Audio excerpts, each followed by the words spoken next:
This video is brought to you by Mimi's Mission and the Autism Acceptance Group, in conjunction with the Brownstown Police and Fire Departments, with a special thanks to Chief Jeffrey Watson, Lieutenant Andrew Starzyk, Lieutenant Ryan Roman, and Officer Brian Ramsey. The following scenarios are stage scenes on how and when to use your 911Ready bag, as well as an opportunity to learn autism doesn't always have a look.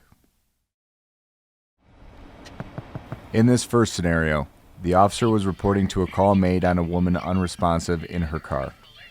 After approaching the car, the officer noticed there was a child in the back seat. 18 Sun Rescue. He called for EMS and removed the child from the vehicle. Hey, bud. Come on with me. Okay? After escorting the child to the patrol car, he noticed the child was not responding to questions and waving his hand. The officer remembered seeing an iPad in the vehicle and realized the child needed the iPad to communicate. After retrieving the iPad, the boy communicated to the officer that he wanted to be by his mother via the iPad. I want Mom. Okay. I want Mom. Okay. The officer then took the child to see his mother to keep the situation cohesive.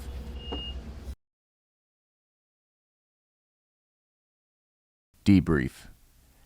Anytime you see an iPad or tablet in the vehicle, make sure it travels with the person.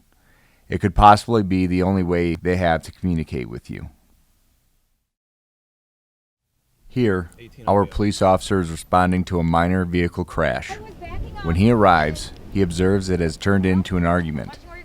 The officer also notices two children in the back seat of the car are anxious and crying. After the officer diffused the argument, the driver of the small SUV advised her child is autistic. I do have a care package I think might help your children. Okay. You mind if I grab it? No, not at all. Thank you. The officer goes to his car to retrieve the 911Ready bag. He hands the child the bag, including a weighted blanket. This helps calm the child and reduce their anxiety. Debrief. Though both children found soothing items within the 911Ready bag, it is to be deployed judiciously for the intended user. In this scenario, we have a 16-year-old young lady pulled over for speeding. Because she did not pull over right away, the officer activated her siren. After approach, the officer observed the driver to be extremely nervous and giggling. Hi. The reason I pulled you over today, you were going 56. Because of her behavior, the officer asked if the young lady had any medical concerns. The young lady responded, no. Okay. The officer returned to her patrol vehicle. A second officer arrived on scene and inquires about the stop. So what do you got? Super nervous, kind of smiling. It is a lot, relayed to him kinda that the shaky. driver seems extremely nervous, Didn't really make eye is contact. visibly shaking, and has denied any medical concerns. The contact officer also conveyed that the driver did not appear intoxicated. No, I did not. After further investigation, the contact officer asked if the driver was I know I asked autistic, you if you had any medical issues. Are you autistic at all? in which the young lady responded, Okay. Was it the yes. sirens that upset you? The officer Okay. responded by ensuring the driver she would keep her sirens off for the duration of the traffic stop. Debrief. Although the use of the siren was appropriate in this situation, it may still trigger an adverse effect on an autistic driver or occupant. Also, if you suspect through your investigation that the driver may be autistic, then ask. It is okay. This will allow you to most appropriately treat the remainder of the contact. In this next scenario, a mother has called into the police department and informed officers that her autistic son has wandered away.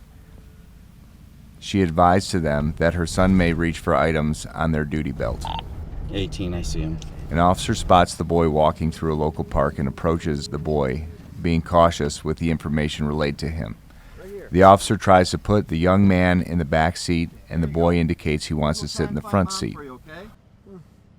Although the officer accommodated him, the boy still begins to rock back and forth. I'm going to come around the other side, okay? Debrief. Always try to be as accommodating as practical. Through training and experience, the officer recognized the rocking as a self-soothing behavior. Therefore, the 911 Ready bag was not necessary in this particular scenario.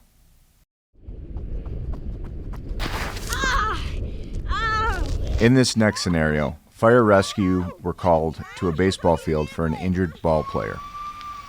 Once on scene, they turn off their sirens and assist the young man.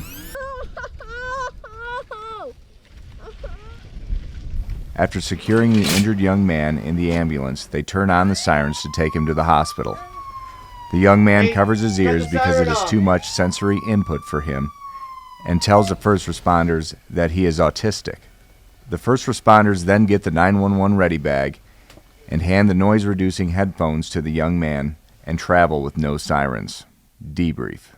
Some autistic people have oversensitive hearing, so in emergencies, remember that it could escalate the situation by having sirens on. Again, there is no look to autism.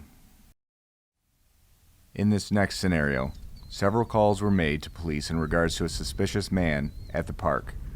While patrolling the area, the first officer on scene spots the man sitting on the bleachers. He approaches the man and realizes he is significantly outsized by the man. Wondering if you're okay. The officer begins to ask questions and he gets no response. He calls for an additional car and tells them to bring a 911 Ready bag. Upon arrival, the second officer hands the man some snacks out of the care pack. The officers realize the man is food-driven. His mother comes running up and thanks the police officers for helping find her son and keeping him safe since he wandered away. Danny is nonverbal. Sometimes he gets really upset. He's a really big guy, as you can see. You giving him snacks and having snacks to give him made a huge difference. Debrief. Again, autism doesn't always have a look. Autistic people come in all ages and size. Remember that their age may not always reflect their cognitive capabilities. By using your 911 Ready bag, it will enhance your opportunity for a positive outcome. Here, officers receive a call from a mother that her autistic son has wandered away from their home. Officers responding know that autistic people are drawn to water, so they decide to check the retention ponds first. Since the ponds are far away from the parking lots, officers take the 911 Ready bags with them. They find the boy by the water and entice him away from the water by giving him a sensory noodle. Debrief. When responding to someone with autism, always carry the bag with you. Also, autistic people are drawn to water and don't know about fear or danger. So be mindful of that in the course of your response. They will run back into a burning building or jump into the river only because they have a neutral or negative response to emotional situations. In our last scenario, 2 officers are responding to a call regarding an unresponsive woman in her minivan. After approaching the vehicle, the officers notice there are children in the back seat. When the officer opens the door to check on the children, one of them decides to flee from the vehicle. One officer chases after the child. The second officer radios for fire rescue and attends to the remaining children in the van. The little girl indicates her brother is screaming because he is autistic. The officer runs to his patrol car to grab a 911 Ready bag. When he tries to hand the bag to the boy in the back seat, the other boy reaches for the bag and takes it. As the officer was explaining who the bag was for, the young girl advised that both of her brothers are autistic. The officer goes to grab a second 911 Ready bag, which soothes the other brother. Debrief. All 3 remaining children in the van are autistic. Families may have multiple immediate family members that are autistic. And remember, autism does not have a look.